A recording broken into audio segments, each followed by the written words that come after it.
हो हो हो. ह्याच्यामध्ये ते अनोटेशन्स बंद कशी केलेली ती कर ना जरा प्लीज, कशात करायची होती. एक minute.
Good morning, everybody.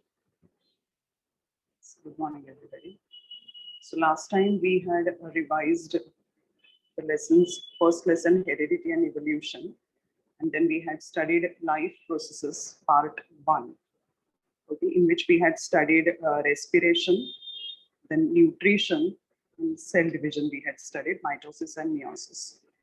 Okay. Today, we are going to study the next part of the same lesson, life processes part 2, in which we are going to study the life process reproduction. Only one life process we are going to study, reproduction. And then if possible, we are also going to do animal classification, which is the 6th lesson. So we have waited, we are starting 5 minutes late because students are still joining. So I'm going to start the lesson. So in life processes part 2, as I have said, we are going to revise the life process reproduction. Okay. Now reproduction is the life process in which new organism of the same species is formed by earlier existing organism. Okay. So reproduction is a very, very important life process because it helps the organism to remain alive and it helps the organism to maintain continuity of the species. If plants and animals do not reproduce, then the number of organisms in a particular species will go on reducing and the species will become extinct, isn't it? Now, this reproduction occurs by 2 methods, asexual reproduction and sexual reproduction. So if we compare the two, you can see that asexual reproduction is the process of formation of new organism by organism of the same species without involvement of gametes. Now, gametes are the reproductive cells, the special reproductive cells which are formed by male and female organism. They are called gametes, isn't it? Now, here in asexual reproduction, the gametes are not formed. Okay, and in sexual reproduction, the gametes, 2 gametes, male gamete and female gamete, they unite to form a new cell which is called zygote. And from the zygote, the new organism is formed. Okay, so that is the first difference between asexual and sexual. Second is, you can see the new organism is genetically similar with the parent. Okay, and in sexual reproduction, the new organism is genetically not exactly similar. There are certain differences because the meiosis type of cell division is involved over there. And in asexual reproduction, mitosis type of cell division is involved. Okay, here only one parent is involved, which is giving rise to the new organism. And in sexual reproduction, 2 parents are involved. Asexual reproduction is a fast process. Okay, it is a fast process and sexual reproduction involves 2 steps. The first step will be formation of the gametes. And in the second step, the gametes unite to form zygote. So since 2 steps are involved, it is a slower process. You can see that absence of genetic recombination. There is no genetic recombination because the type of cell division involved is mitosis. In case of sexual reproduction, genetic recombination is involved because meiosis is the type of cell division involved over there. Okay, and because there is absence of genetic recombination, there is no variation in the asexual reproduction, whereas in sexual reproduction, there is more variation. Okay. And you can see the last point, which we have already discussed, that asexual reproduction occurs with the help of mitosis type of cell division. In sexual reproduction, meiosis type of cell division is involved. Okay. Now, let us first understand the asexual reproduction and its types. So in asexual reproduction is observed in unicellular as well as multicellular organisms. So first we are going to study asexual reproduction in unicellular organisms. There are 3 methods. First is binary fission, then is multiple fission, and then there will be budding. 3 methods of asexual reproduction observed in unicellular organisms. Okay, binary fission is observed in bacteria, amoeba, obviously unicellular organisms, Paramecium, Euglena, etc. Okay, here one parent cell divides into 2 similar daughter cells by mitosis or amitosis. Now, amitosis is a type of cell division similar to mitosis, but it is involved in very, very undeveloped organisms where the spindle formation is not formed when the nucleus divides. Okay, so in binary fission, one cell divides into 2 cells. Okay, so first the nucleus will divide into two parts, and then the cytoplasm will divide into two parts. Yes, I will be sending the PDF of all these. You don't have to note down anything. Okay. Now, binary fission, depending upon the axis of cell division, binary fission can be again classified into simple binary fission, transverse binary fission, and longitudinal binary fission. In simple binary fission, the organism divides in any plane. So suppose there is amoeba, which is already shapeless organism. So in amoeba, first the nucleus will divide into two parts, and then in any plane, the notch will be formed and the cytoplasm will be divided. So if the axis of division is in any plane, then it is called simple binary fission. If the axis of division is horizontal, then it is called transverse binary fission. For example, in paramecium, so suppose this is paramecium, the nucleus will divide in such a manner, and then the cytoplasm will divide in horizontal plane, and then there will be two organisms formed. So that is called transverse binary fission. Okay, and then there is longitudinal binary fission, in which the axis of division is vertical. Okay, so it is observed in organisms like Euglena. So here, if this is the organism, then the nucleus will divide like this, and then there will be vertical axis of division, and then the cytoplasm will divide into two parts. Okay, so that is binary fission, and binary fission is generally performed when the conditions are favorable for the organism, when the temperature, food is available, sufficient nutrition is available, that time the binary fission will take place. Okay. The next is multiple fission. Multiple fission will take place when the conditions are unfavorable for the organisms, when sufficient food is not available. Okay, that time the organisms carry out multiple fission. In multiple fission is mostly observed in organisms like amoeba, obviously unicellular organisms. Okay, here the organism stops forming pseudopodia and it becomes rounded in shape, and then it forms a protective covering around itself. So suppose this is amoeba, then it will form one extra protective covering around itself, which is called a cyst. Okay, and now inside the cyst, the nucleus will divide repeatedly to form many nuclei, and then accordingly the cytoplasm will also divide. So suppose the nucleus has divided into 8 parts, then the cytoplasm will also divide into 8 parts, and many amebulae or many daughter cells will be formed. And when the daughter cells will be obviously very small in size, okay, and they are protected inside this outer covering cyst, and when the conditions again become favorable, the outer cyst breaks open and all the amebulae or all the daughter cells are released. Okay, so that is called multiple fission. After that, the third, so binary fission, multiple fission, and third is budding. Okay, budding is observed in unicellular fungi like yeast. Okay, here, suppose this is the fungus, then a small outgrowth is formed on the body of the fungus, which is called a bud. Then the parent nucleus divides into 2 parts, and one part will move inside that bud. Then a little cytoplasm from the parent cell will move inside the bud, and then the bud will get separated and it will start growing separately. So that is called budding. So binary fission, multiple fission, and budding are the 3 methods of asexual reproduction observed in unicellular organisms. Now, asexual reproduction is also observed in multicellular organisms. There are 5 methods. We will study them one by one. So the first is fragmentation. Okay, fragmentation is observed in organisms like Spirogyra, Cycin, etc. Okay, now here the organism, if we take the example of Spirogyra, then Spirogyra is having a filamentous body. It is a type of alga. It is having a filamentous body having many rectangular or brick-shaped cells inside. Okay, so when the Spirogyra grows to its full length, then automatically on its own, it will break into pieces, and every piece is called a fragment, and each fragment or each piece develops into a new Spirogyra. So that is called fragmentation. Here the organism is breaking itself into many pieces, and every piece or every fragment grows into a new organism. The next is regeneration. Regeneration is observed in certain animals. Okay, and for regeneration, the animal should have the special regenerative tissues. Okay, for example, there is a flatworm called planaria. It breaks up its body into two parts, and then each part regenerates the remaining part to form two new planaria.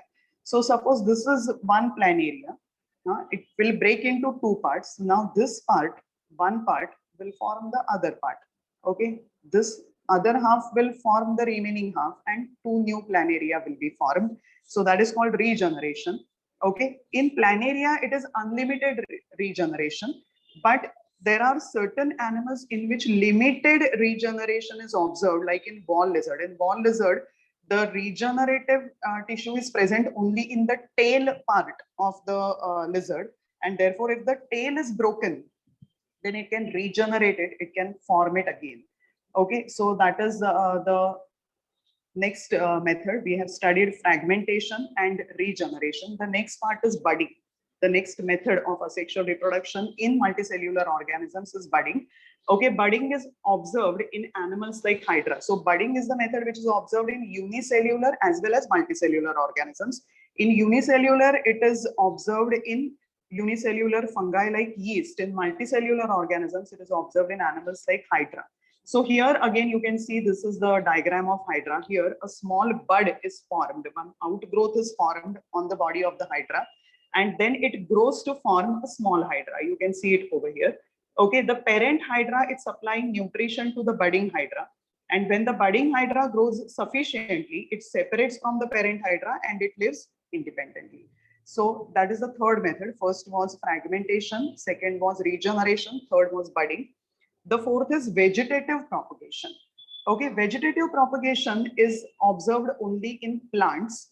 Okay, and here the reproduction is taking place with the help of vegetative parts of the plants. Plants are having reproductive parts and vegetative parts. The reproductive part is the flower, isn't it? And vegetative parts are roots, stem, leaves, etc. So from these vegetative parts, if the new plant is growing, then it is called vegetative propagation. For example, potato. Potato is an underground stem, which is also called a tuber. It is a stem. Okay, now potato is having eyes, which are actually buds on its surface. So if this is the potato, okay, there are buds on its surface, which are called eyes. And if you keep the potato in any moist condition, humid atmosphere, or if you keep it in the moist soil, then from these buds sprout, and from them a new potato plant grows. Similarly, roots like carrot, radish, sweet potato, they are all roots. They also have buds on their surface. So if these roots are kept in the moist soil, a new plant grows from these buds. Bryophyllum is a plant which is having leaves, fleshy leaves, and along the margin of the leaves, buds are present.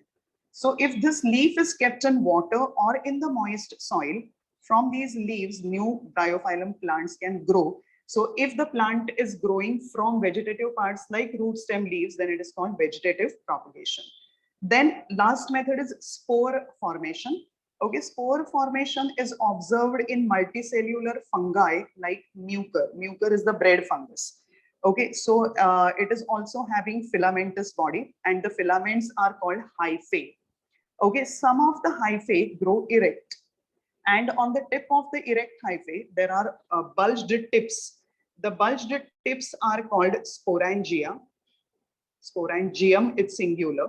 And inside the sporangia, dark brown or black particles are present, which are called spores. So when the sporangium becomes mature enough, then it breaks open on its own and the spores fall down. And if the place is moist enough, then they grow into new fungi. So you can see sporangia are formed in fungi like mucor, inside which the spores are present. And when the sporangia burst, the spores are released and they germinate in moist, warm place to form new fungi. So we have studied asexual reproduction in unicellular organisms and multicellular organisms. In unicellular organisms, the methods are binary fission, multiple fission, and budding. In multicellular organisms, fragmentation is there. Second is regeneration. The third is budding. Fourth is vegetative propagation, and fifth is spore formation. Okay, now we are moving to the sexual reproduction. So we have already studied the comparison between asexual and sexual reproduction.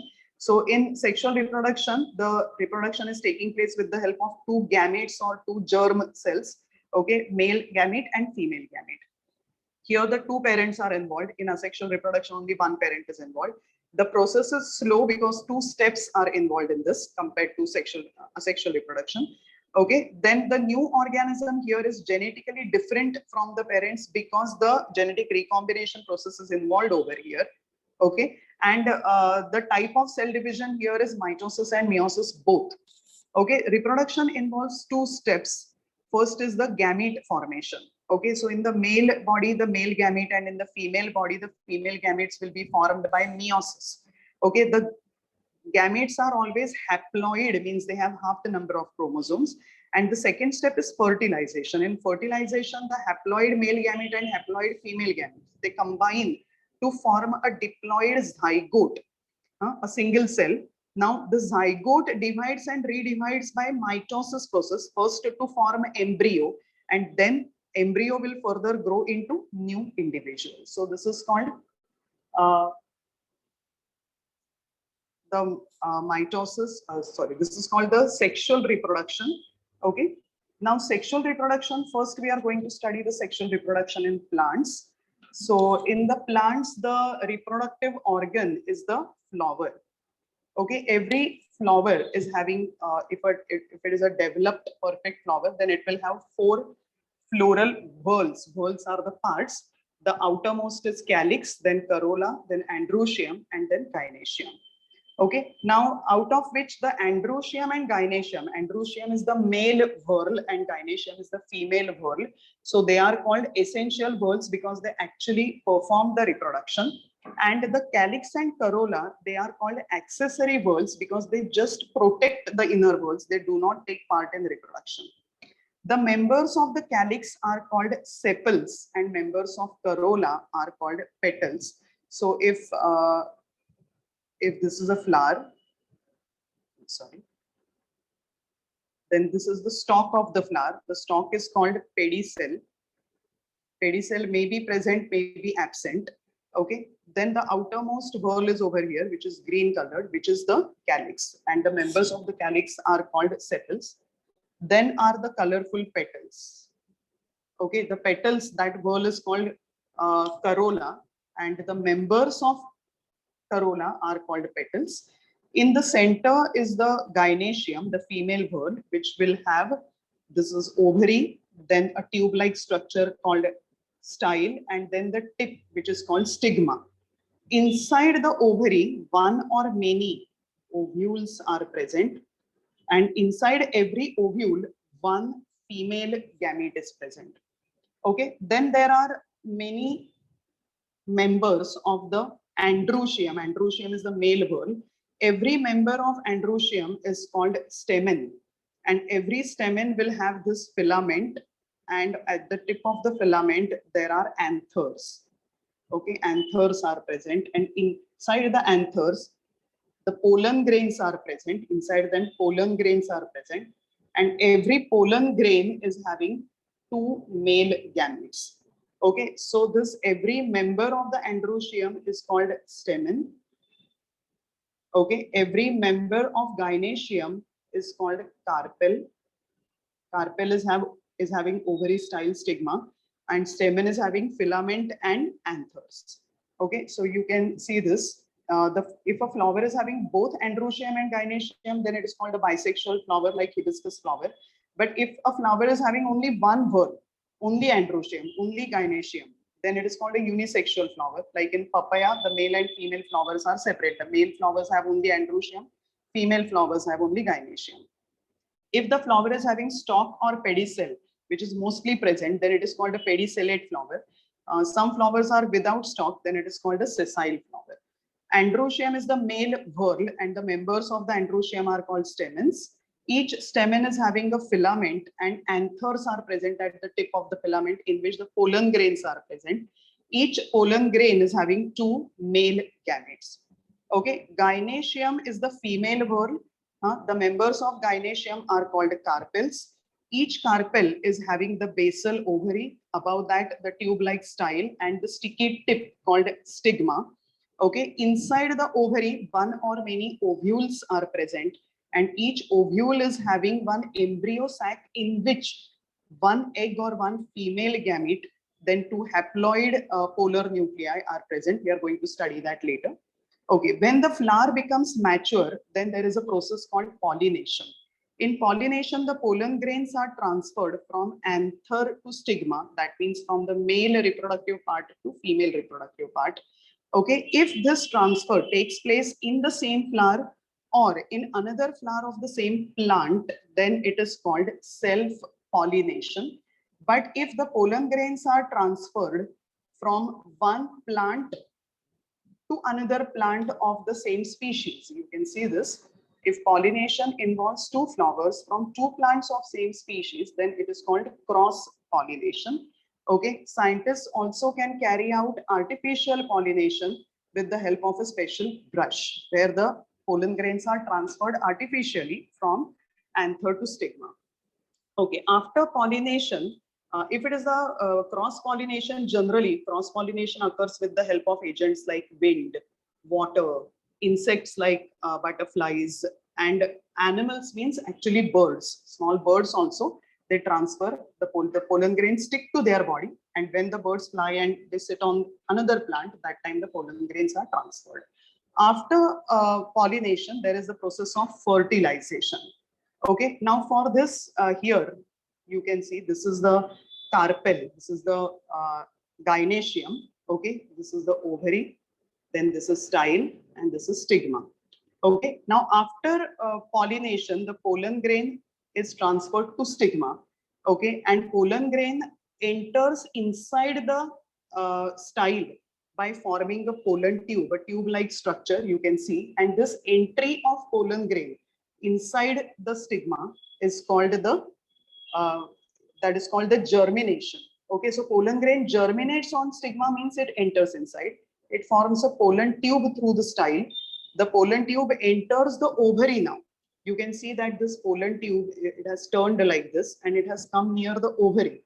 Okay, it enters the ovary through an opening which is called micropyle. You can see this, there is a small hole over here which is called micropyle.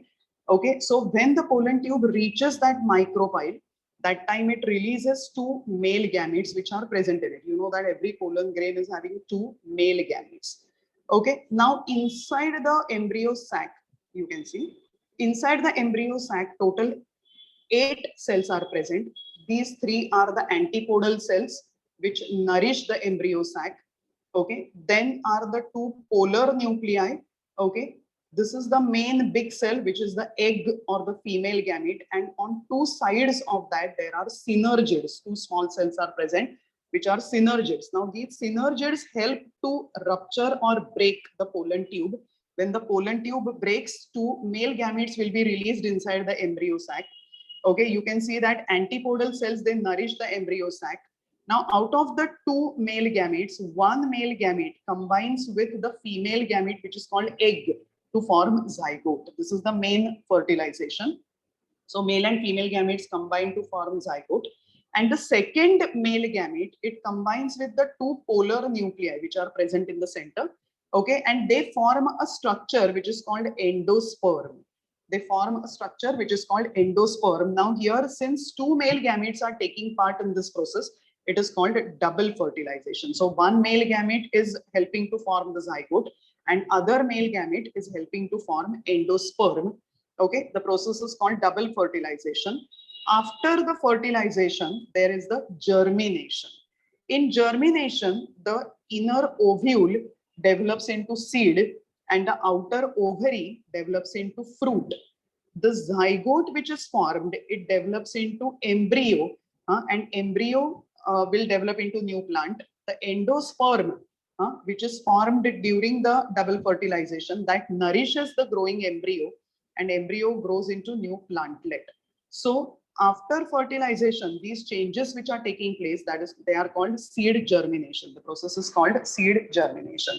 So pollination, fertilization, and seed germination are the important steps in plant reproduction. Okay. After that, we are going to study the sexual reproduction in human beings. In human beings, you know that every cell is having 23 pairs of chromosomes. So total 46 chromosomes are present in every cell, and then that cell is called a diploid cell. So out of 46 chromosomes, the 44 chromosomes are called autosomes, and the last pair of chromosomes, they are the sex chromosomes. Okay, if it is the male body, then the chromosomes are 44 plus XY. That means the last pair is heterogeneous pair, okay, XY. And if it is a female body, then 44 plus XX, the last pair is homogeneous pair. Okay, so X chromosome is present in both males and females. Y chromosome is present in males only.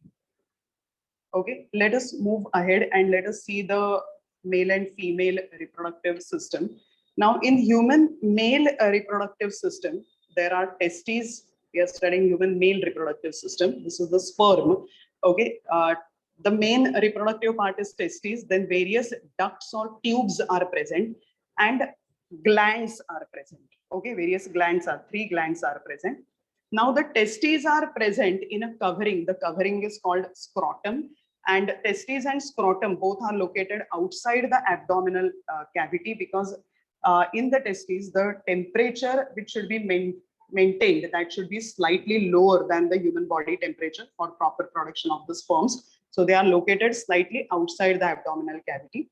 Now inside the testes, seminiferous tubules are present, and germinal epithelium means the inner lining of these tubules, they produce the sperms by the process of meiosis. So sperms are the female gametes which are produced by the process of meiosis. Okay, they are haploid sperms. You can see this diagram of the sperm.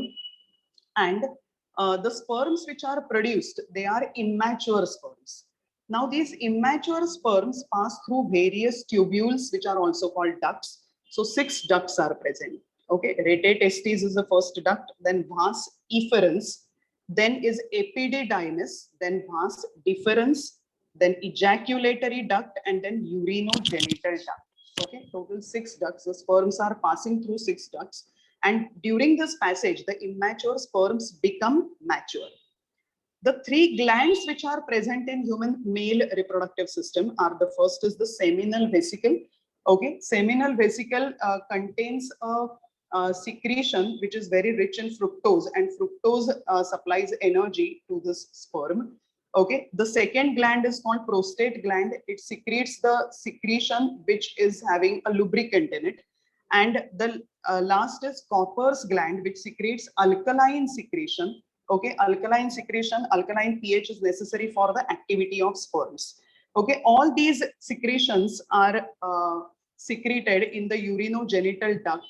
Okay, and then the semen is formed. The semen is the mixture of sperms and secretions of all the 3 glands. The semen is ejaculated through penis. Penis is a muscular organ. Okay, now these sperms are produced in the male body from puberty. Puberty is approximately 11 years of age. It begins at 11 years of age. It is the beginning of the when the reproductive system starts becoming mature, then it is called puberty. And in the male body, the puberty lasts from 11 years to 21 years. Okay, in the female body, the puberty lasts from 11 to 18 years. So it is the time period in which the reproductive system is getting mature. Okay, so sperms are produced in the male body from puberty till death. Okay, so that is the human male reproductive system. Human female reproductive system is consisting of a pair of ovaries, a pair of oviduct, which is also called fallopian tubes, one bag-like structure called uterus, and opening, which is called vagina. Okay, all these organs are present in Bartholin's cavity, in the abdominal cavity, and there is Bartholin's gland, which secretes a lubricant fluid, okay, for lubricating the vagina. Every month, one ovum or one female reproductive cell is released alternately from each ovary. Okay, so suppose this is the ovary, here will be vagina. Okay, on 2 sides of the ovary, 2 oviducts are present. And here 2 sides of uterus. I'm sorry, this is middle part is uterus, this below that is vagina. Then are the oviducts, and here is the, these are the ovaries which are again connected over here. Okay, so every month one ovum is released alternately from each ovary. So one ovary is active every month. Okay, so suppose this ovary is active this month, it will release one egg. Next month, egg will be released by this ovary. So this ovum or egg, or you can call it oocyte, it enters the funnel-like end of the oviduct through the opening which is present at its center. So here the egg will be released and then it will be waiting in the uterus. Okay, it is released and it is waiting in the uterus for 24 hours. In those 24 hours, the fertilization can take place in the oviduct. Okay, now let us move ahead. In the female body, we are studying the female reproductive system. In the female body, when the female is born, at the time of birth, 2 to 4 millions immature oocytes are present in the female body. Okay, and from beginning of puberty, puberty begins at approximately 11 years up to the age of menopause. Menopause is approximately 45 years, 45 to 50 years.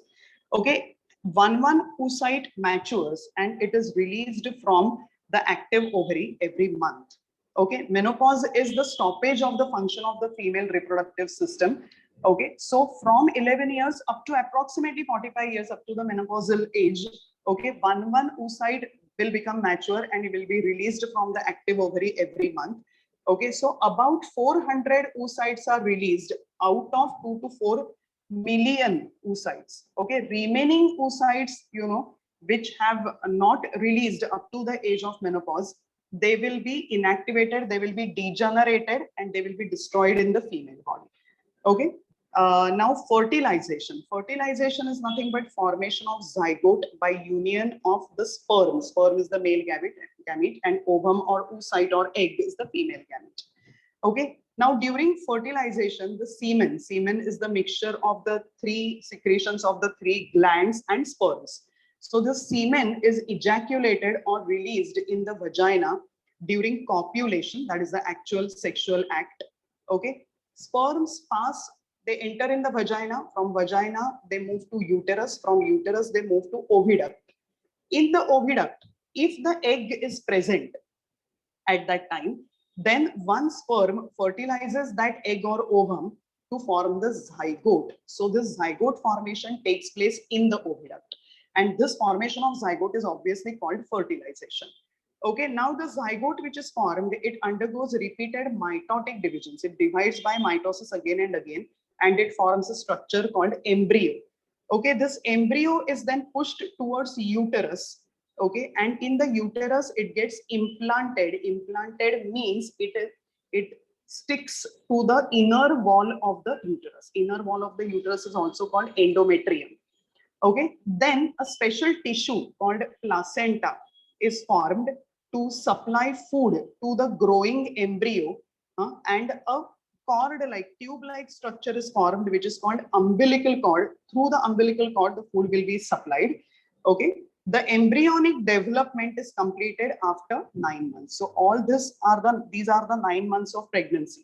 Okay, from formation of zygote to complete growth of the embryo up to 9 months. And after 9 months, okay, the uterus muscles, they start contracting very vigorously, which is very painful contraction, which is called labor. And the grown embryo, or you can say the baby, is pushed outside the mother's body.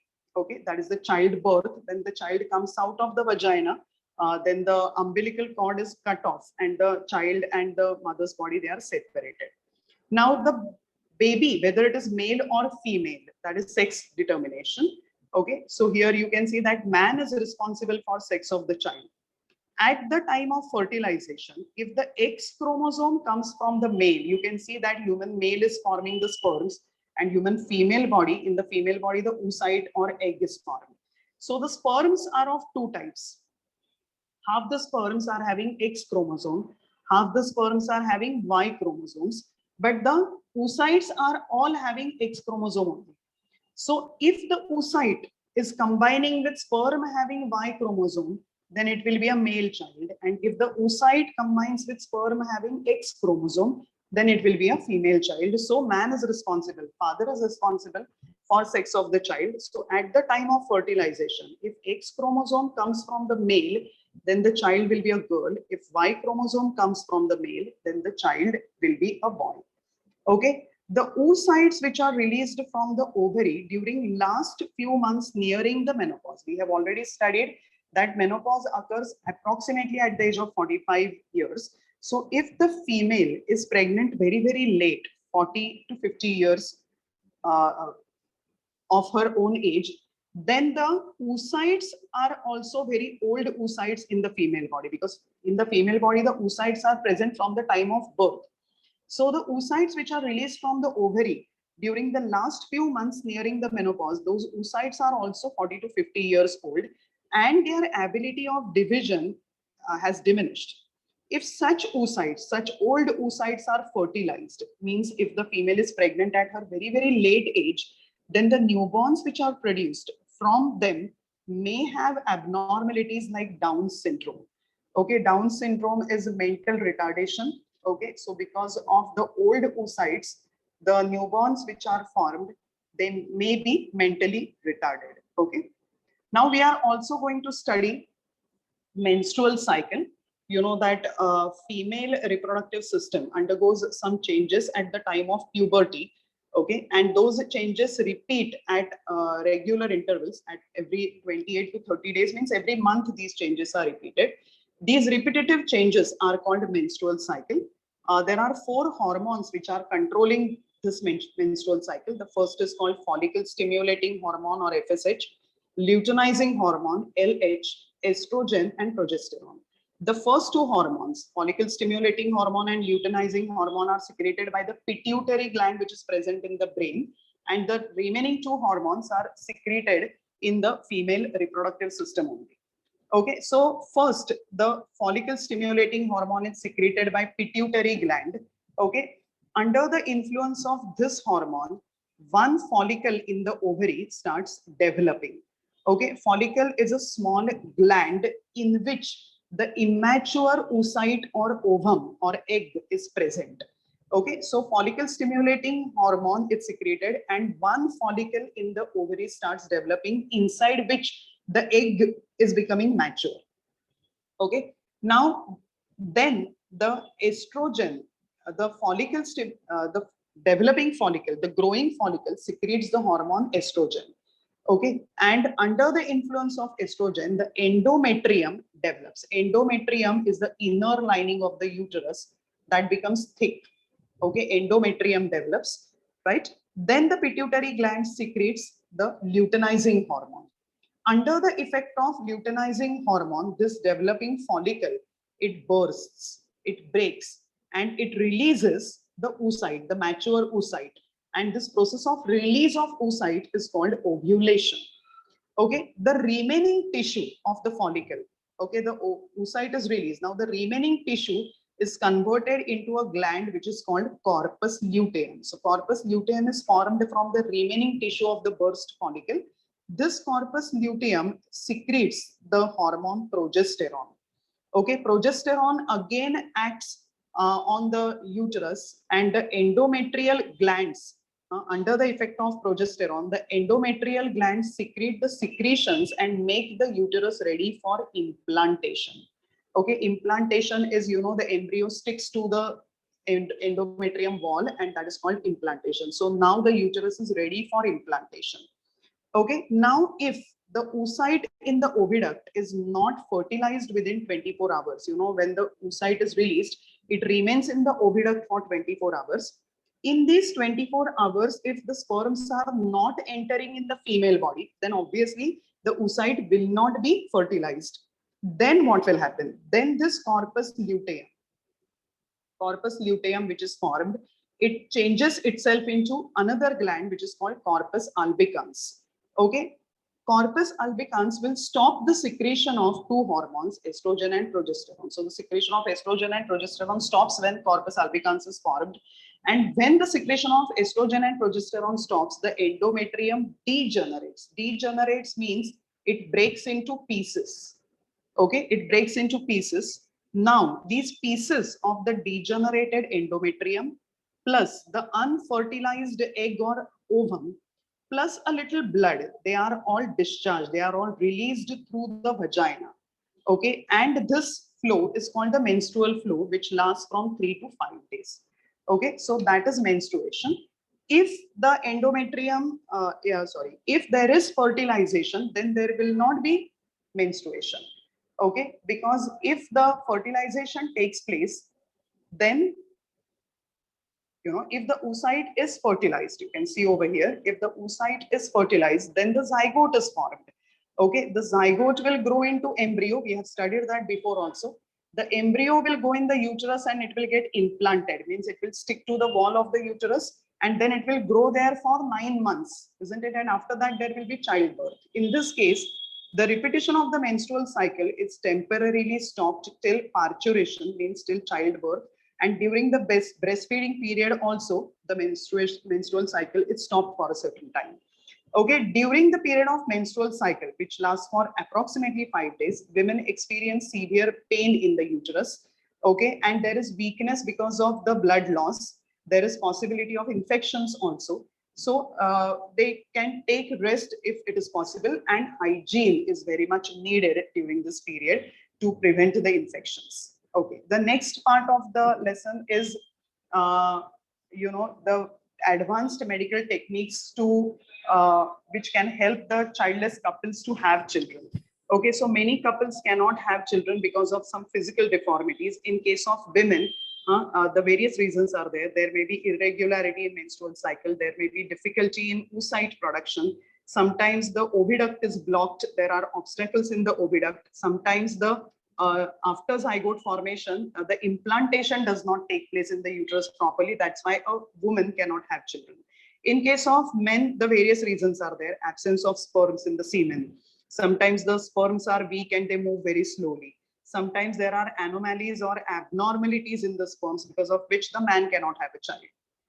There are some advanced medical techniques which can help such childless couples to have a child. So the first medical technique is called in vitro fertilization, IVF. Okay, now this is used in case of problems like less sperm count in men and obstacles in oviduct in women.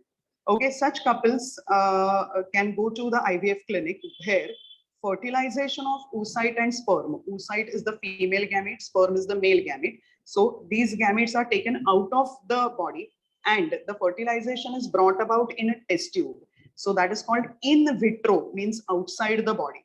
Okay, in vitro fertilization. Now the embryo is formed, the zygote will be formed first in the test tube. Zygote will grow into embryo outside the body only, and then this embryo is implanted in the uterus of that same woman at appropriate time. So the woman will carry the embryo for 9 months and give birth to the baby. So that is called in vitro fertilization. Surrogacy is the next technique. Okay, surrogacy is used if there is problem in implantation of embryo in the uterus. So the zygote can form in the body. Okay, embryo will be formed, but it does not get implanted. So there is problem in the uterus of the female. In that case, again, the oocyte of the woman and sperms of her husband, they are fertilized in a test tube. So that is again in vitro fertilization. But then the embryo, which is the zygote, will grow into embryo, and the embryo is implanted in the uterus of the other woman who is having a normal uterus. Okay, so that woman is called a surrogate mother. She will carry the child for 9 months, but the biological parents of the child are the original parents. Okay, so that is called surrogacy. After that, the next method is the sperm bank. So the third method is sperm bank, which is also called semen bank. So this method is used if there are problems in the sperm production. So if the husband is having problem in the sperm production, then this alternative can be used. The sperms which are the semen which is ejaculated by the desired men is collected after their physical and mental checkup, and this semen is stored in the sperm bank. Okay, it is like blood bank concept. Oocyte of the woman of the concerned couple is fertilized using the semen from the sperm bank by IVF technique, in vitro fertilization in the test tube. And then the zygote will be formed, the embryo will be developed, and the embryo is implanted in the uterus of the same woman. So she is the biological mother of that child, but biological father is not the husband. It will be the person who has donated the sperms. Okay, so that technique can be used. The name of the sperm donor is kept secret as per the law to avoid the further complications. Okay, then we are going to study twins. So if two embryos develop simultaneously in the same uterus and two offsprings, two children are delivered simultaneously, then the offsprings are called as twins. Okay, you know the zygote which is formed by the combination of male and female gamete, it takes almost 2 weeks to develop into embryo, and then the embryo is implanted in the uterus. Now there are two types of twins, monozygotic twins and dizygotic twins. Okay, monozygotic twins are formed from single embryo. One embryo is formed, so one male gamete, one female gamete will form one zygote. Zygote will grow into embryo after 2 weeks, and within 8 days of zygote formation, the cells of the embryo divide into two groups and they form two embryos. So from single zygote, two embryos are formed, and such twins are genetically exactly similar because they are formed from the same zygote. Okay, they are genetically exactly similar, identical twins. So appearance is similar, gender is also same, so either two males or two females. So such twins are called monozygotic twins. Okay, sometimes the conjoined or Siamese twins are born if the embryonic cells divide into two parts 8 days after the zygote formation. Okay, so if the embryo divides 8 days after the zygote formation, then the twins are stuck to each other. They have some body parts joined to each other, then they are called conjoined or Siamese twins. So that is a type of monozygotic twins only. The second type is, yes, embryo is formed by, embryo is not formed by meiosis. The gametes are formed by meiosis and embryo divides by mitosis. Okay, Kshitij. Dizygotic twins are formed if two oocytes, sometimes, you know, two oocytes are released from the ovary. Generally, one oocyte or one egg is released. Sometimes two oocytes are released from the ovary, okay, of the woman. And then obviously both will be fertilized by two separate sperms because sperms are always excess in number. Then there will be two zygotes formed and two embryos will be formed. So these two embryos will grow into, just wait. Yes, the two embryos will grow into the twins, which are called the dizygotic twins. Dizygotic twins are genetically different. Okay, they may have same gender, they may have different genders, one brother, one sister. Okay, so monozygotic and dizygotic twins we have studied. The last part of this lesson is reproductive health. Okay, so obviously, health of your reproductive system. Okay, that is called reproductive health, that has to be maintained by keeping the genitals, means the private organs, clean. Hygiene is very, very required. Otherwise, it will lead to spread of sexually transmitted diseases, STDs. Okay, so two examples of sexually transmitted diseases are mentioned over here. One is syphilis and second is gonorrhea. So syphilis is having symptoms like occurrence of chancre. Chancre are the red patches are formed on the genitals. Okay, there will be rash on the body, fever will be there. Inflammation means burning sensation in the joints, and alopecia means hair loss. Okay, all these are because of the infection, which is called syphilis, and it spreads. It is a sexually transmitted disease, so spreads during sexual activity.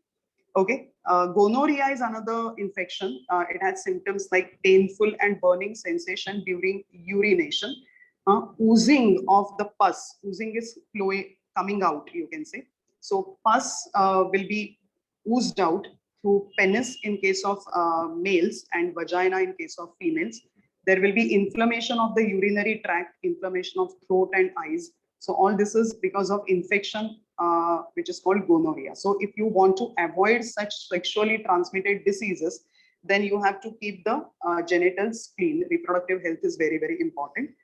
The another thing which is related to reproduction is the family size. Okay, so family planning is essential to control the population explosion, especially in country like India. Okay, population explosion, excessive population leads to problems like unemployment. Okay, decreasing per capita income, per head income in every family. okay, increasing loans, stress on the natural resources, etc. So all these things are happening because of excessive population. And if you want to control the population, then family planning, controlling the family size means controlling the reproduction is very, very important. Okay, for controlling the reproduction, various methods are there. Like males can use the condoms. Okay, there is a surgery in the male body which is called vasectomy, which stops the release of the sperms from the male body. Okay, in the females, there are birth control pills, right? Plus, there are again methods like permanent surgery. So that will stop the entry of sperms in the female body. So by these various methods, we can reduce the family size. If the family size is smaller, then the population problem will be solved and the problems related to population also will be under control. Okay, so that was the lesson, life processes part 2. And now we are going to the next lesson, animal classification. Okay, so in the beginning, Robert Whittaker was a scientist who had given a method of classification which was called five kingdom system of classification. Okay, it was a very, very primitive method of classification where all the living organisms, not plants and animals separately, they are classified into prokaryotes and eukaryotes. So the organisms having undeveloped prokaryotic cell, they are under prokaryotes. Organisms having developed eukaryotic cells, they are under eukaryotes. Under prokaryotes, there was only one kingdom, Monera. Eukaryotes were further classified into unicellular and multicellular organisms. In unicellular organisms having only one cell, there was the kingdom Protista. So first kingdom is Monera, second kingdom is Protista. Okay, multicellular organisms were further classified into those who are having the cell wall and those without cell wall. Those without cell wall, they were included in kingdom Animalia. Okay, and those with cell wall, they were either autotrophic or saprophytic. Autotrophic could prepare their own food. So in that kingdom, Plantae was included. Saprophytic could not prepare their own food. So kingdom Fungi. So you can see Monera is the first kingdom, Protista second kingdom, Plantae third kingdom, Fungi fourth kingdom, and Animalia fifth kingdom. So that was called five kingdom system of classification. But now that system has become outdated. There are almost 7 million animal species and it is impossible to study each and every species. But if groups and subgroups of animals are formed, depending upon the similarities and differences, then it will be easy to study such vast variety of animals and therefore animal classification is necessary. So now there is a separate plant classification and animal classification. So now we are studying the animal classification. So what is animal classification? It is formation of groups and subgroups of animals depending upon similarities and differences among the animals. That is called animal classification. Now, if you see the history of animal classification, various people tried to classify the animals. Aristotle was the first one who had given a method called artificial method of classification. Then there was a natural system of classification. Then there was classification based on evolution, but all these systems, they were not followed. They immediately became outdated. And for a long time, traditional method of animal classification was followed. Okay, for a long time. Now, according to traditional method of animal classification, animal kingdom is divided into two subgroups, non-chordates and chordates. Okay, now what are the basic differences between non-chordates and chordates? So in non-chordates, the body is not supported by notochord on the backside of the body, dorsal side of the body. If a rod-like supporting structure is absent, then it is called a non-chordate. In chordates, obviously, this cord is present. Okay. Then the second difference is pharyngeal gill slits. Pharynx is the common opening of the food pipe and windpipe. So if it is perforated by gill slits, then it is the characteristic of chordates. So pharyngeal gill slits or lungs are present in the chordates. The pharyngeal gill slits are absent in non-chordates. Nerve cord or spinal cord may be present, may be absent in non-chordates. If it is present, then it is on the ventral side, the front side. It is a solid cord, means it is not tube-like hollow, and it is paired, means two spinal cords are present in non-chordates. Okay, in chordates, the spinal cord or nerve cord is always present. It is always on the dorsal back side. It is hollow like a tube and it's a single cord. Okay, heart, fourth point you can see, heart may be present, may be absent in non-chordates. If it is present, then it is on the dorsal or back side of the body. In the chordates, the heart is always present and it is always present on the front or ventral side. So these are the differences in the non-chordates and chordates. So in the traditional method, I've already told you that animals are classified into non-chordates and chordates. And then the non-chordates are further classified into 10 groups. Every group is called a phylum. So there are 10 phyla under non-chordates. You please see this properly, because in the new system of animal classification also, the base is slightly different, but the similar method is followed. So the 10 groups under non-chordates are Protozoa, Porifera. Every group is called a phylum. So there are 10 phyla. First is Protozoa, second is Porifera, the third is Cnidaria, the fourth is Platyhelminths, which are flat worms, then Ashhelminths or round worms, then Annelida are the ring worms, then Arthropoda are the insects, Mollusca, Echinodermata, and Hemichordata. These are the 10 phyla under non-chordates. The chordates are having only one phylum, that is Chordata. Okay, the chordata is divided into 3 subphyla: Urochordata, Cephalochordata, and Vertebrata. In Urochordata, the chord is the dorsal supporting rod is very small and it is present only near the urinary system, near the tail region. Undeveloped chord is present. Okay, in Cephalochordata, a developed chord is present from head to tail. And in vertebrata are the most developed one. Here, the chord is replaced by the vertebral column. Actually, it is the segmented chord, which is called the vertebral column.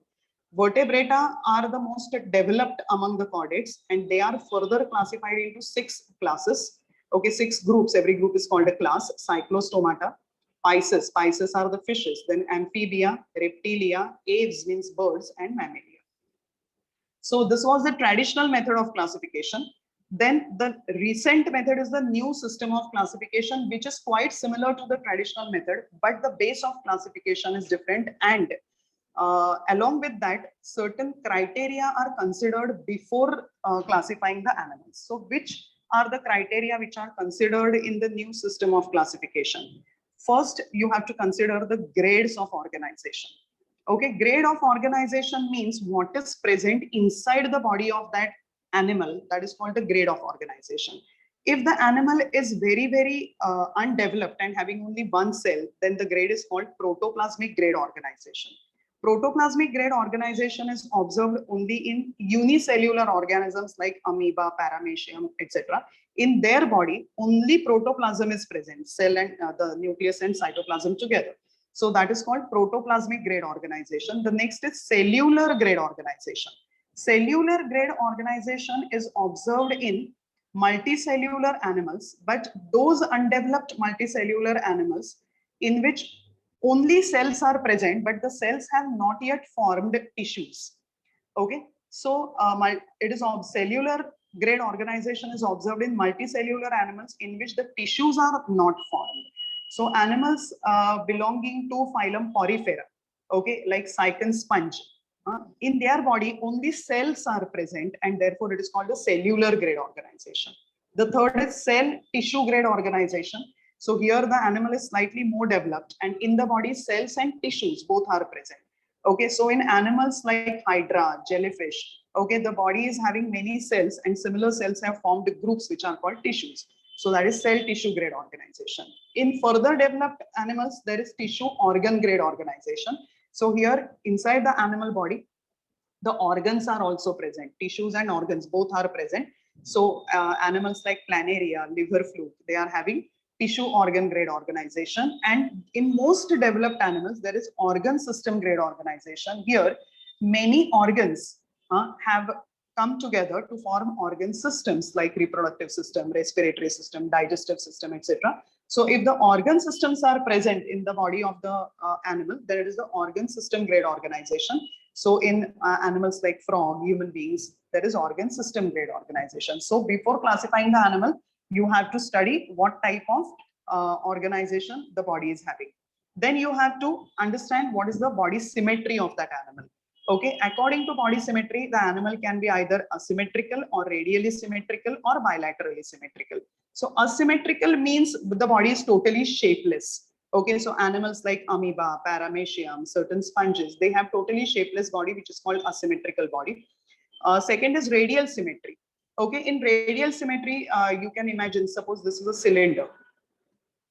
Okay, and if you imagine a central axis of the cylinder, vertical central axis, then any horizontal line passing through that central axis will divide that cylinder into two body parts. Okay, this type of symmetry is called radial symmetry. So if the central axis is imagined, then any horizontal cut passing through the central axis divides the body into two equal halves, then the symmetry is called radial symmetry. So animals like starfish, they are having radial symmetry. The third is bilateral symmetry.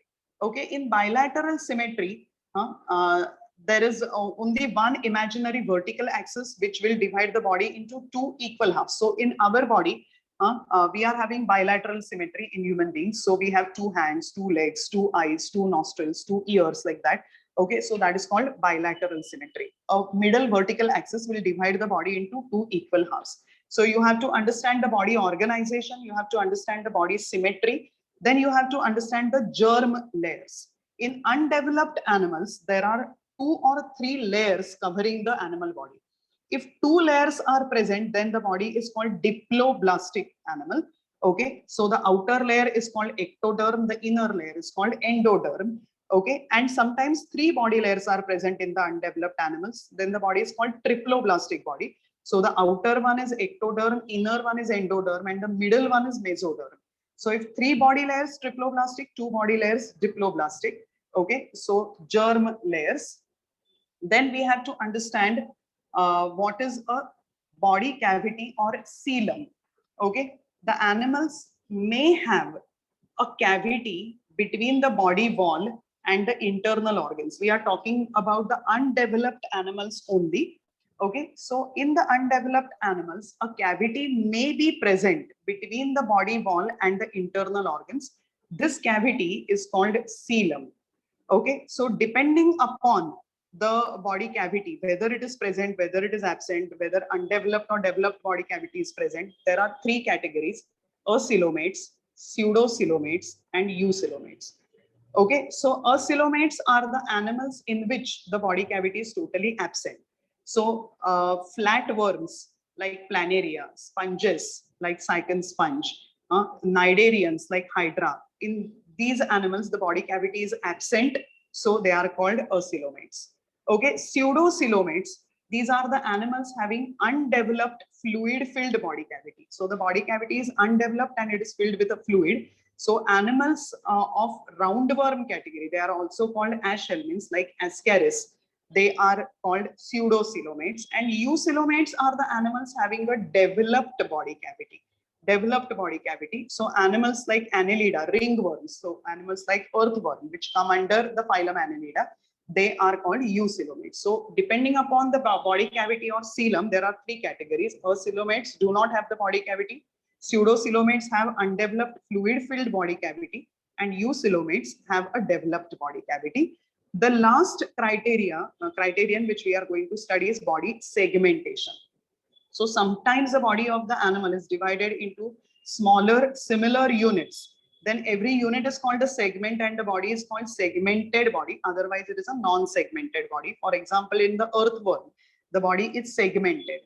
Okay, so before classifying the animals, we have to study the body organization, what is present inside the body. So it may be protoplasmic level organization or cellular level organization or cell tissue level organization or tissue organ level organization or organ system level organization. Secondly, we have to study the body symmetry. The body can be asymmetrical, no symmetry at all, or it can be radially symmetrical, or it can be bilaterally symmetrical. Third thing, we have to study the germ layers or how many body coverings are present in the undeveloped animals. So that if 2 body coverings are there, then we call them diploblastic. If 3 body coverings are present, triploblastic. Okay, then body cavity. So body cavity or coelom, if it is absent, then it is acoelomate. If it is undeveloped and fluid filled, then it is pseudocoelomate. And if a developed body cavity present, then it is the eucoelomate. And finally, body segmentation. So if the body is divided into smaller similar units, then it is segmented. If it is not divided, non-segmented. Okay, so this is the new system of animal classification. According to this new system, the kingdom Animalia is classified into two subkingdoms. Okay, in the traditional method, it is the non-chordate and chordate. Here, it is protozoa and metazoa. The two subkingdoms are protozoa and metazoa. In protozoa is a very, very small subkingdom in which only unicellular animals like amoeba, paramecium, euglena are included. Okay, and metazoa includes all the multicellular animals. Okay, we are going to study only subkingdom metazoa. Okay, so subkingdom metazoa is further classified into 10 groups and each group is called a phylum. So these are the same 10 phyla which we had studied in the traditional method of classification. Okay, the first one here is phylum Porifera. Okay, phylum Porifera, the animals are called sponges. Okay, these animals are having numerous pores, holes on their body. The smaller pores are called ostia, okay, and the larger pores are called oscula. Let's move to the next page. Now these animals are the aquatic animals, obviously, and these animals, they are having all the pores all over the body. Smaller pores are ostia and larger pores are oscula. Now these smaller ostia, through these smaller pores, the water is taken in. The water enters the body, okay, and whatever food particles are present in that water, they are trapped by the animal, and the remaining water is given out through the larger pore, which is called oscula. Okay, the smaller food the organisms which are present in the water, which is used as food for them, they will be trapped. Now these sponges are mostly marine, some live in fresh water. They have a symmetrical body, so no body symmetry at all, shapeless body. They have special cells which are called collar cells, okay, and they are funnel shaped cells with flagellum, lash like or hair like structures. They are generally attached to a substratum. Substratum is any support. It can be a rock, it can be seabed, and therefore they are sedentary animals. They cannot move. Sedentary means they are fixed at one place. Inside their body, spicules or spongin fibers, which are made up of calcium carbonate or silica, are present. Okay, spicules or spongin fibers are present in the body. These sponges reproduce asexually, either by budding, either or by fragmentation or by regeneration. So animals like cycon, Euspongia, Spongilla, they are under the category Porifera. Okay, then next is phylum Cnidaria or Coelenterata. Okay, phylum Cnidaria or Coelenterata can be either cylindrical or they are umbrella-like. If they are cylindrical, they are called polyp. If they are umbrella-like, then they are called medusa. Okay, most of them are marine, some live in fresh water. Now the symmetry is radial symmetry in them. They are diploblastic, means two germ layers, ectoderm and endoderm are present in the body. They have special cells which are called cnidoblasts. Cnidoblasts, they are present in the tentacles. Tentacles are present around the mouth, and in the tentacles, special cells called cnidoblasts, stinging cells they are. Okay, these cnidoblasts capture the prey, okay, and they inject, these tentacles capture the prey, and the cnidoblasts which are present in the tentacles, they inject toxin, a harmful chemical, in the body of the prey. Okay, so the tentacles and the cnidoblasts are helping the animal to capture the prey. Okay, they help the animal for offense and defense, for self-protection, and they also help in movement. So examples like Hydra, Adamsia, Physalia, Aurelia, corals, they are included in phylum Cnidaria. Okay, so we have studied phylum Porifera, phylum Cnidaria. Just a moment. The next phylum is going to be Platyhelminths. So Platyhelminths includes all the flat worms. The third phylum is Platyhelminths, which includes flat worms. Here the animal body is slender and flat. Okay, these animals are mostly endoparasites. Some are free living and aquatic. Free living means they are not parasitic. They obtain their food independently. Okay, they are acoelomate. Acoelomate means the body cavity or coelom is absent. The symmetry is bilateral. They are triploblastic. Triploblastic means three body layers will be present: ectoderm, endoderm, and mesoderm. They are hermaphrodite, means they are bisexual. Both male and female reproductive systems are present in the same animal body. So flatworms like planaria, liver fluke, tapeworm, they are included in phylum Platyhelminths. Next is phylum Ashhelminths or Nematoda, where the roundworms are included. So the body is long, thread-like and cylindrical. Okay, some of them are endoparasites, some of them are free-living. The free-living ones can be aquatic or terrestrial. Now these animals are pseudocoelomates. Okay, they are pseudocoelomate, means the undeveloped fluid-filled body cavity is present. The symmetry is bilateral. The animals are triploblastic. Okay, means 3 body layers are present, and the body is having a covering, a protective covering, which is called cuticle. It's a hard cover. These animals are unisexual. They are not hermaphrodite. They are unisexual, means male and female are separate. So animals like Ascaris, it lives in intestine of the other mammals. So it is called intestinal worm. Filarial worm, which causes a disease called elephantiasis, that is a roundworm. Loa loa, which causes the eye infection. All these are examples of phylum Ashhelminths, or they are all roundworms. The next is going to be phylum Annelida. Annelida includes all the ringworms. Okay, here the body of the animal is long, cylindrical, and it is metamerically segmented, means it is having ring-like parts. Okay, these animals are mostly, they are free living. Sometimes they can be ectoparasites, sometimes they can be endoparasites. So ectoparasite, parasitic animal always obtains the food from other living organism. Okay, so ectoparasite is like a mosquito. It will obtain the food from outside the body, and endoparasite will enter the body of the animal and obtain the food. Okay, these animals are eucoelomate, means developed body cavity is present. The symmetry is bilateral. 3 body layers are present, so triploblastic. Again, the body is having covering which is called cuticle. So same cuticle is present in the roundworms and ringworms. Some of them are hermaphrodite, means bisexual. Some of them are unisexual. Okay, they can have different organs for movement or locomotion. Some have setae for locomotion, some have parapodia for locomotion, some have suckers for locomotion. Locomotion means movement. So animals like earthworm, leech, nereis, they are under phylum Annelida, which are ringworms, out of which earthworm is not a parasitic one, it is useful, and these two are parasitic. Okay, next is phylum Arthropoda, in which all the insect-like animals are included. So basically they have jointed appendages. Jointed means paired and movable.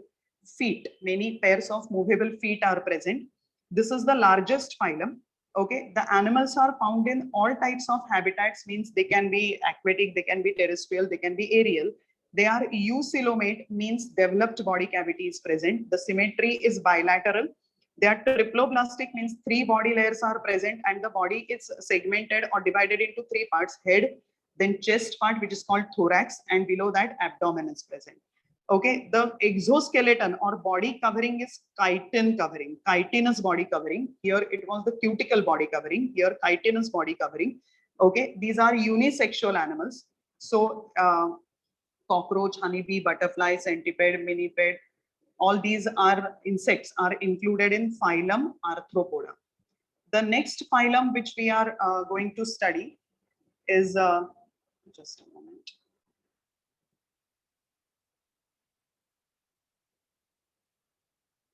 Phylum Mollusca. So we have studied first Porifera, then Cnidaria, then Platyhelminths, which includes the flatworms. Then is the Ashhelminths, which includes the roundworms, and then Annelida, which includes the ringworms. Now we are going to study phylum Mollusca. Here the animals are having soft body. So they have soft and slimy body. This is the second largest phylum in the animal kingdom. The largest one is Arthropoda, the previous one. The animals, some of them are aquatic, some of them are terrestrial. They are eucoelomate, means developed body cavity is present. The symmetry is bilateral symmetry, except in snail. Snail is asymmetrical. Otherwise, they are having bilateral symmetry. They are triploblastic, means 3 body layers are present. And the body is having head, foot, and a visceral mass. Okay, so visceral mass is a hump-like part on the back side, dorsal side of the body. Now this visceral mass or hump-like part is covered with a soft cover which is called mantle. And this soft cover may secrete calcium carbonate, and the calcium carbonate will form a shell. So the shell of calcium carbonate is called a calcareous shell. Most of the animals are having this calcium carbonate shell. In some of the animals like octopus, the shell may be absent. Okay, these animals are unisexual animals, so males and females are separate. So animals like snail, bivalve, octopus, they are included in phylum Mollusca. Okay, the next is phylum Echinodermata. So echino is a hard spine-like thing and derma is the skin. So inside the body, a hard part is present and outer skin covering is there. So the hard part is made up of calcium carbonate. It is either spine, means the pointed needle-like part, or it may be ossicle, plate-like part may be present inside the body. These animals are found in the ocean. They are marine animals. They are eucoelomate, means developed body cavity is present in them. The body is radially symmetrical in adults. So radial symmetry is a very, very important characteristic of this phylum. They are triploblastic animals. So obviously 3 body layers are present. Okay. We are studying the phylum Echinodermata. So in Echinodermata, the next part is they are having locomotory organs which are called tube feet. So tube feet are present for locomotion and they help in capturing the prey also. Okay, some of them are sedentary animals, non-moving. Most of them can swim. Okay, and the very, very important characteristic is they have ability of regeneration. Okay, so starfish is a very typical example. So if this is starfish and if any body part is broken, okay, then that broken body part can be formed again, regenerated again, and the original shape will be regained. So that is called the ability of regeneration. The next is phylum Hemichordata. Obviously, hemi means half. They are half chordates. They have certain characteristics of non-chordates and certain characteristics of chordates. Here, the body is divided into proboscis. Proboscis is elongated mouth, then neck, which is called collar, and remaining body part is called trunk. Okay, they have notochord on the dorsal side. Hard supporting rod is present only in the proboscis region. In the elongated mouth near the brain, this notochord is present. Okay, it is not a developed notochord, so they are called half chordates. They are also called acornoboreans. Now these are marine animals and they form burrows in the sand and they live in those burrows. They have pharyngeal gill slits. So the pharyngeal gill slit is the characteristic of chordates actually. Okay, so they have pharyngeal gill slits similar to chordates. These animals, some of them are unisexual, some of them are bisexual or hermaphrodite. So Balanoglossus, Saccoglossus are the examples of phylum Hemichordata. And Hemichordata is the connecting link between non-chordates and chordates. Okay, we have studied the concept of connecting link in the previous lesson. So if any animal is showing the similar characteristics similar to 2 different groups, we call it connecting link. Okay, now these animals show the characteristics similar to chordates also and non-chordates also. So they are called Hemichordata. The last phylum is phylum Chordata, in which all the chordates are included. We have studied the characteristics. In chordates, the notochord or the supporting rod on the back side is present. Pharyngeal gill slits are present. Okay, nerve cord or spinal cord is single. It is tubular or hollow, and it is on the back side, dorsal side of the body. Heart is always present on the ventral or front side of the body. Now, this phylum Chordata is further divided into 3 subphyla. First is Urochordata, second is Cephalochordata, and last is Vertebrata. Okay, so let us study what is Cephalochordata, Urochordata, and Vertebrata. So you can see subphylum Urochordata is also called tunicata because their body is covered by a covering which is called tunic. Okay, these are marine animals. The body is covered by tunic. That's why they are also called tunicata. Here, the notochord or the dorsal supporting rod is present only in the tail region of the young animals, which are called larvae. Okay, these larvae or the young animals settle down at the bottom of the sea and then they metamorphose or they change into adults. When they change into adults, that time that cord is not present in the adults. Okay, these animals are hermaphrodite or bisexual, means male and female reproductive system are present in the same animal body. So animals like Herdmania, Doliolum, Oikopleura are included in subphylum Urochordata. Okay, subphylum Cephalochordata are more developed animals. They are small, they look like fish, they are marine animals. Okay, here the notochord is present throughout the body length from head to tail. A developed notochord is present. They have a large pharynx with gill slits. Pharyngeal gill slits is a very important characteristic of chordates. And they are unisexual, means males and females are separate. So animals like Amphioxus are included in subphylum Cephalochordata. The most developed subphylum is subphylum Vertebrata, which is also called Craniata because of presence of cranium or skull. Okay, they have segmented notochord, okay, which is called vertebral column. I cannot answer the doubts now. Okay, so they will be solved in the doubt solving section, please. So a segmented notochord is present, which is called vertebral column, and because of presence of vertebral column, it is called vertebrata. Head is well developed. Okay, brain is protected by cranium or skull. That's why the name craniata. Endoskeleton means inside the body, a skeleton, a support structure is present, which is either made up of cartilage or it is made up of bones. Okay, and some of them are jawless. They do not have jaws, which are called agnatha, and some are with jaws, sharp teeth are present. Then they are called gnathostomata. Okay, now this subphylum vertebrata is further divided into 6 groups, and every group is called a class. Okay, so we are going to study the 6 classes which are included in subphylum vertebrata. I'm sorry. So subphylum vertebrata is divided into 6 classes. The first one is class Cyclostomata. Okay, so class Cyclostomata look like fishes, but they do not have jaws. Okay, they do not have scales like fishes. So that is class Cyclostomata. So they have jawless mouth. That's why they are called agnatha. And that mouth is having the sucker. They suck the blood of the other fishes. They are ectoparasites. Their skin is soft. Scales are absent. The fishes are having scales. Here scales are absent. Paired appendages means fins. They are also absent. Endoskeleton means the internal support structure is made up of cartilage. They are ectoparasites. So from outside, they suck the blood of the other aquatic animals. Okay, they are aquatic animals and they are cold-blooded, or you can call them poikilotherms. Cold-blooded means their body temperature changes along with the climatic temperature. So animals like Petromyzin, Myxine are included in class Cyclostomata. They are also called jawless fishes. The next is class Pisces, which includes fishes. So they have jaws, they have paired and unpaired fins. Okay, scales are present. That is called exoskeleton. Any body covering is called exoskeleton. So exoskeleton is in the form of scales. Inside the body, the support structure is called endoskeleton. So in some fishes, it is made up of cartilage. In some fishes, it is made up of bones. They are also cold-blooded. They are called poikilotherms. So body temperature changes along with the climatic temperature, and obviously they are aquatic.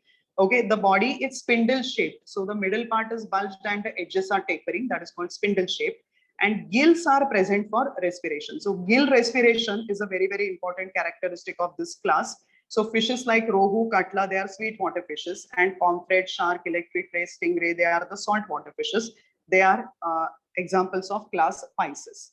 Then is class Amphibia, obviously amphibious animals. So they are strictly aquatic during the larval stage. When they are very, very young, at that time, the tadpoles are aquatic.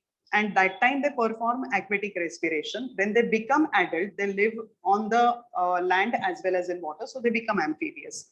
They have 2 pairs of appendages or feet. Okay, and their digits are without claws.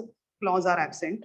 Skin is moist without any exoskeleton, and the skin is used for respiration. So skin respiration is a very, very important characteristic of this class Amphibia.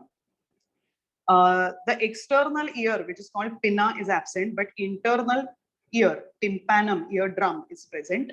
Okay, neck is absent. The eyes are prominent with eyelids, and they are also cold-blooded or poikilotherms. So animals like frog, toad, salamander, which is which looks like a lizard, they are included in class Amphibia. The next is class Reptilia. So obviously reptiles, they are the first terrestrial animals with creeping movement.